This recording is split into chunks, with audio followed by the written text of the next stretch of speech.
இப்போ நம்ம திருப்பாகம் அப்படிங்கிற ஒரு அருமையான ஐட்டம் செய்ய போகிறோம். இதுக்கு தேவையான பொருட்களை பார்ப்போம். 3/4 கப் முந்திரி பருப்பு. முந்திரி பருப்பு வந்து எந்த கப்பில் அளக்கிறோமோ அதே கப்பால் தான் எல்லா இன்க்ரீடியன்ஸுமே அளக்கணும். 3/4 கப் கடலை மாவு, 1/2 கப் நெய், 3/4 கப் சர்க்கரை, 2 கப் பால். இந்த திருப்பாகம் செய்யறதுக்காக இந்த முந்திரி பருப்பை நம்ம அளந்து எடுத்து மிக்சியில் போட்டு பொடியாக பவுடர் பண்ணி எடுத்துக்கிறோம். கடலை மாவை வந்து பேனில் போட்டு இப்போ வறுக்க போகிறோம். வறுத்து ஆரம்பித்து செய்ய போகிறோம். கொஞ்சமாக பாத்திரத்தில் நெய் விட்டு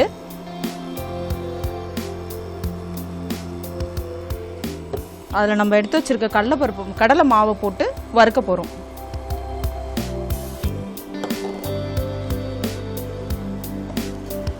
கடலை மாவு வந்து பச்சை வாசனையோடு இருக்கும். அதனால் வறுத்துட்டு நம்ம செஞ்சோம்னாக்கா ஈஸியாக வந்து அந்த சீக்கிரமாக செஞ்சிடலாம், ஒரு 5-10 நிமிஷத்தில். இல்லைனா இன்னும் கொஞ்சம் நேரம் வேகிற மாதிரி இருக்கும், அவ்வளோதான்.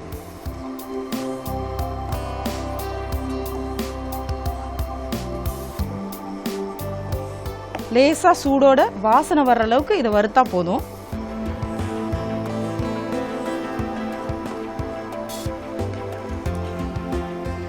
இந்த டிஷ் திருப்பாகம் செய்கிறோம் இல்லைங்களா, இதுக்கு வந்து ஒரு பெருமை இருக்குது. என்னன்னு கேட்டிங்கன்னா, இது வந்து திருச்செந்தூரில் சூரபத்மனை அழித்த உடனே முருகப்பெருமானுக்கு படையலாக இதை வைப்பாங்க, இதை தான் கொடுப்பாங்க. இதை வந்து சஷ்டி அன்னைக்கு செஞ்சு நம்ம வீட்டில் ஒரு வேண்டுதல் வச்சு இதை பிரசாதமாக படைச்சோம்னா வேண்டுதல் நிறைவேறும்ன்றது நம்பிக்கை. செய்யறதுக்கு ரொம்ப எளிமையான ரொம்ப சிம்பிளான டிஷ் தான். இந்த கடலை மாவை வந்து வாசனை வர்ற அளவுக்கு கொஞ்சமாக வறுத்தா போதும்.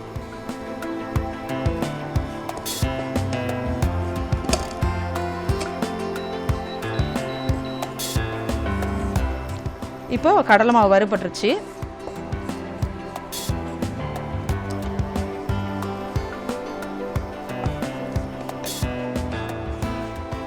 இதில் நம்ம ஏற்கனவே பொடி பண்ணி வச்சிருக்க முந்திரி பருப்பு,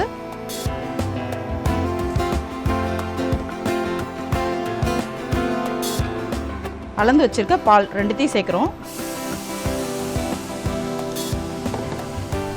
இது போட்ட உடனே கட்டி போட்டுடும். அதனால் சிம்மில் வச்சுட்டு கொஞ்சம் கொஞ்சமாக பாலை சேர்த்து கிண்டனோம்னா கட்டிப்படாமல் வரும்.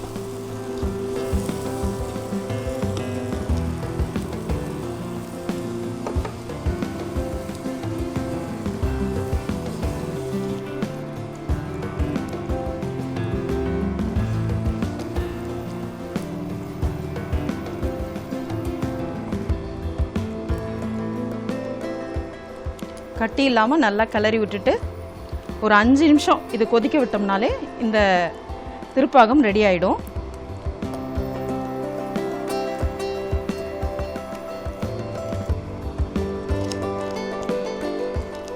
அடுப்பை சிம்மில் வச்சுட்டு பொறுமையாக அது கட்டி இல்லாமல் தொடைய விடணும்.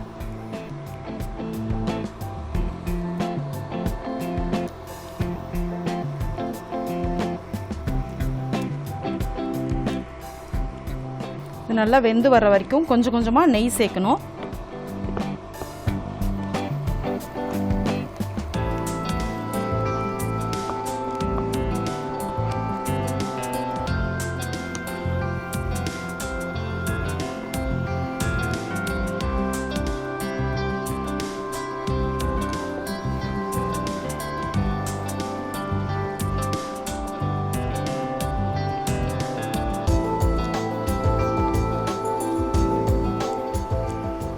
இது வந்து சஷ்டி அன்னைக்கு மட்டும்தான் செய்யணும்னு இல்லை. நீங்கள் ஏதாவது ஒரு வேண்டுதல் வச்சுட்டு ஒரு கிருத்திகை, ஒரு செவ்வாய்க்கிழமை ஏதாவது ஒரு நாள் கூட இதை செஞ்சு நம்ம முருகருக்கு படைக்கலாம்.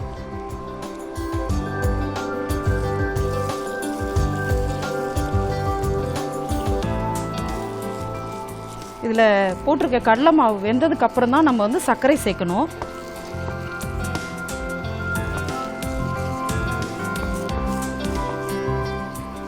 உங்களுக்கு செய்யும் போதே அந்த வாசனையே தெரிஞ்சிடும் இது வெந்துருச்சா இல்லையான்னு சொல்லிட்டு. இப்போ ஓரளவுக்கு வெந்துருச்சு. இப்போ நம்ம அடுத்தது வந்து சர்க்கரை சேர்க்க போகிறோம்.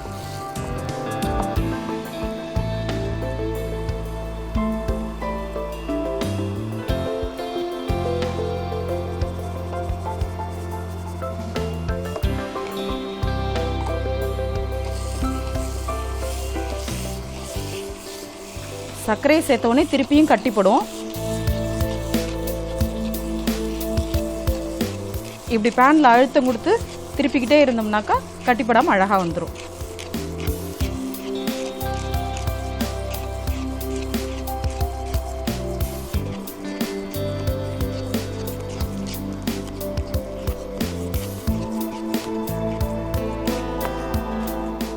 சர்க்கரை போட்டோம்னாலே இந்த டிஷ் வந்து ஆல்மோஸ்ட் முடிவுக்கு வந்துருச்சு.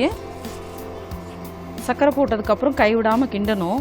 இல்லைன்னா சர்க்கரை அங்கங்கேயே திட்டாக நின்று ஒரு மாதிரி ஒரு இடத்துல பாகும், ஒரு இடத்துல இலகுவாகவும் இருந்துடும்.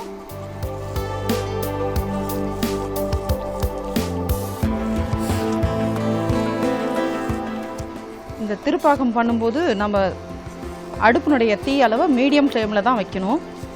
ரொம்ப ஃபுல் ஃப்ளேம் வச்சு செய்யக்கூடாது.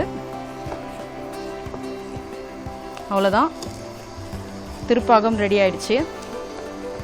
பொதுவாக இந்த திருப்பாகம் இவ்வளோதான், இப்படி தான் பண்ணுவாங்க. இதுக்கு மேலே வந்து நீங்கள் ஏலக்காய் போட்டுக்கிறதோ பருப்புகள்லாம் போட்டுக்கிறதோ அது உங்களோட ஆப்ஷன். ஏன்னா இதுவே நம்ம வந்து ஃபுல்லாக முந்திரி பருப்பு நெய்யில் பண்ணுறோம் இல்லைங்களா, அதனால் அதனுடைய வாசனை அதனுடைய சுவை அப்படியே இருக்கணுன்றதுக்காக இதில் எதுவும் சேர்க்கறதில்ல. இப்போ ரெடி ஆயிடுச்சு, அடுப்பு ஆஃப் பண்ணிடலாம். திருப்பாகம் ரெடி ஆயிடுச்சு.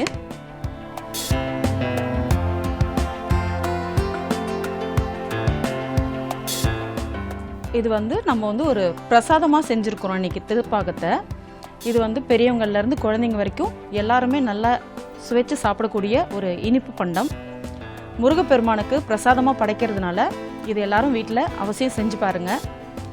ரொம்ப சுவையாக இருக்கும். இதில் வந்து முந்திரி பருப்பு கடலை மாவு மட்டும்தான் சேர்த்துருக்கோம். அதனால் வந்து ஒரு அல்வா பதத்தில் ருசியாக இருக்கும்.